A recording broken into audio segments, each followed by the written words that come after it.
Oi, pessoal!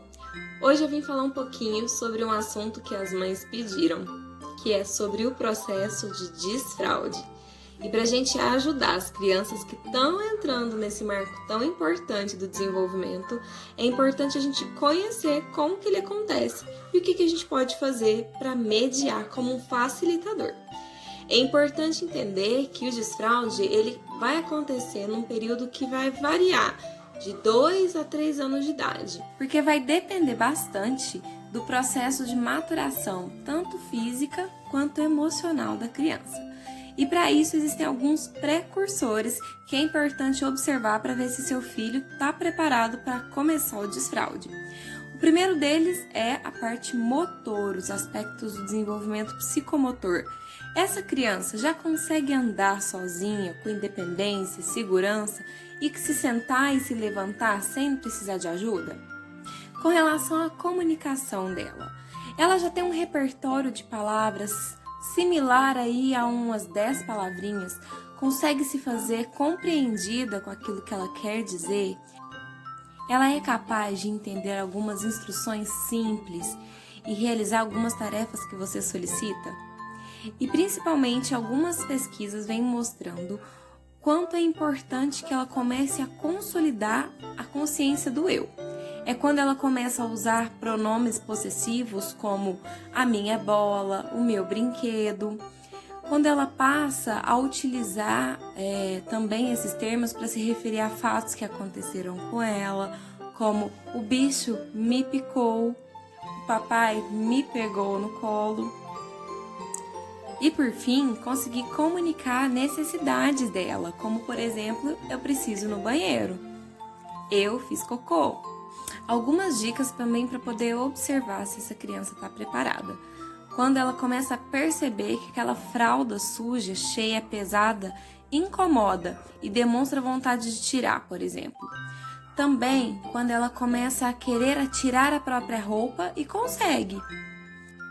Bom, dito isso, vamos então para o processo de desfraude. Se a criança já tem todos esses marcos já que eu disse e ainda está evacuando livremente na fralda, parabéns, você chegou na primeira fase do desfraude. Ela já consegue fazer tudo isso, mas ainda não tem controle de esfíncter satisfatório. Num segundo momento, ela vai começar a fazer confusões.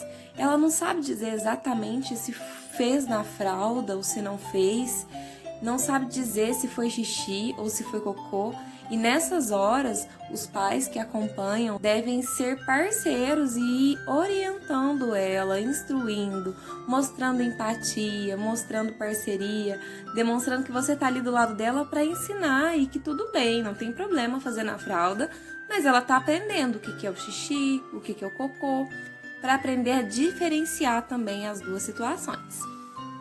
A partir daí, quando ela já diferencia o que é e o que não é, se fez e não fez, começa-se o processo de avisar que precisa ir no banheiro. Fala, mamãe, eu fiz cocô, quero fazer xixi, preciso ir no banheiro. E a partir disso fica muito mais fácil passar para a próxima etapa, que é a do desfraude diurno.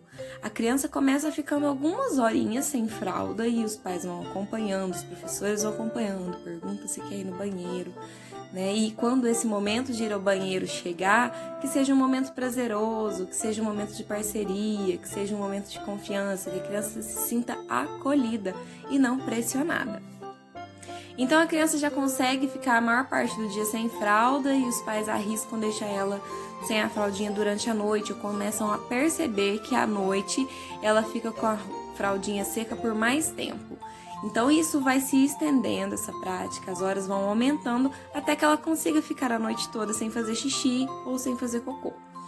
É importante que nesse processo de desfraude noturno, a família dê bastante apoio e não culpabilize a criança, porque não é um processo linear. Vai acontecer com evoluções, regressões, novas evoluções.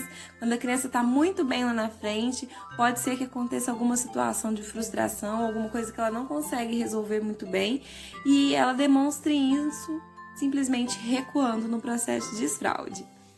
Vale lembrar que é um processo lento, que exige respeito ao desenvolvimento das fases da criança e principalmente de empatia, né, gente? Muito amor pelos nossos pequenos nesse momento.